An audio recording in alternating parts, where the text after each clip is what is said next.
For 40 years in racially segregated America, African American children in Mason County attended grades 1 through 8 at the Rosenwald Mayslick Negro School.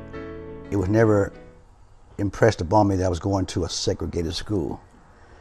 I'm just coming to school. This is our school. I rode the school bus with the white kids to Lewisburg, and then I had to switch buses in Lewisburg and come all the way over here. We was right at school, but we couldn't go to that school. We had to come all the way over here. Integration was completed in the county, and by 1960, the Mayslick School closed, with the building used for other purposes.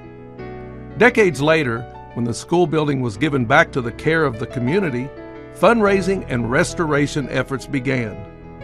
In 2019, some former students and one beloved teacher gathered in the school building to talk about their school days. So we got our education and we had fun doing it. Well, first thing you did when you got off the school bus, we played outside. Playing basketball, playing tag. Somebody would stand out on the front steps and ring the school bell for us to begin class. Miss Foley's first and second, third grade teacher, she would play the piano and we'd stand out there and we were marching up those steps there. We sang a spiritual song. We had a prayer. We said the golden rule, the pledge allegiance to the flag before we began our class. At lunchtime, we would trade sandwiches. Some would have bologna sandwich, some would have even jelly and biscuits. Whatever we had for Sunday dinner, that's what we bought on Monday for lunch. We either brought it or else Miss Foley would make out a list of what we want. And we would go up here to the store. She'd send 2 people in a basket. We take our paper, fold it, kind of like a little sailing ship, and then that was our water cup. I can remember coming to the fall festival where you dunk for apples in a tub that had apples in it. I remember the first year that I was here, we got our school pictures taken, and my oldest brother was to make sure that my hair looked right on my picture. There were treasured memories here. Teachers that were here, and they had loving hearts and kindness toward the students. We were all treated with respect. I think the teachers expected us to do well, and they knew we could do well. They were role models and, say, surrogate parents. They wanted the best for us. They wanted to see black children progress. They wanted us to get what we needed to make it in this world. They knew what we were going to face when we got out into life, that we had to be really a step ahead to succeed and have a good life and things. So they were pretty strict on us. And if you did too much talking in class, sometimes there was one teacher that, she'd tap you on your hand with the ruler. My favorite teacher was Mrs. French. I had gone to school here myself.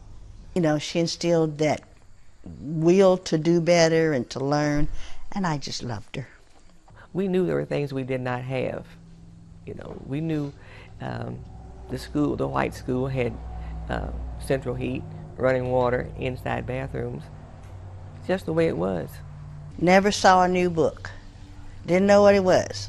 All of the books were worn, tattered, pages torn. We knew that they came from the white schools, that they were books that they were casting off. And we had to make covers out of brown picker sacks to cover the backs of those books. It didn't affect how we learned, because we had good teachers. They did do an excellent job of educating us.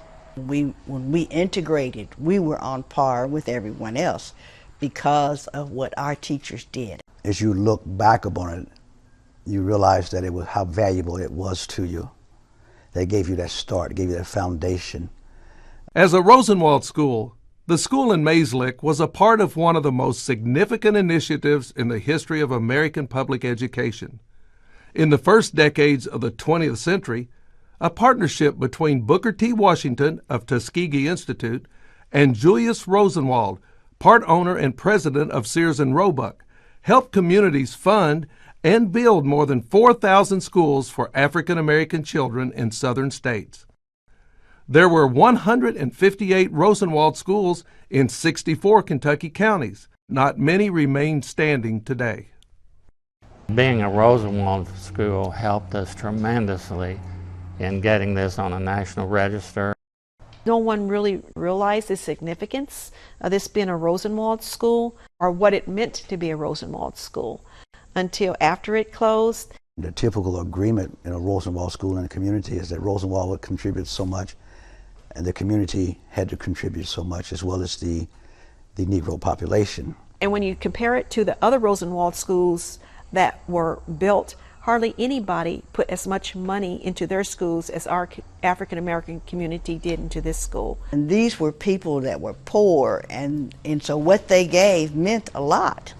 And the community they came together and put this together for us, and for us to lose it would be a shame. This is something that really needs to be saved. It's part of the community. It's something that everybody should cherish. Efforts underway to preserve and restore our school. The people who started the project, they did a lot of work. Kudos to them. They did a fantastic job. We've had some contact with the Rosenwald people. They would really like to see this restored. This is a unique situation, this building, the fact that the community was able to do this. I think this is a worthy project. It should be continued. The story of the African American education in Mason County needs to be told. This place will play a central part in telling that story. It's just that, well, we still have to carry on. We still need more help. I want to see this become a reality because it's meant so much, and it means so much to so many people. Where would I be had I not got this boost in life from this school? It would be nice to see it be restored, you know, because this is our school, our alma mater. Whatever it takes and whatever we need to do, that's what we need to do. I am confident this is going to happen.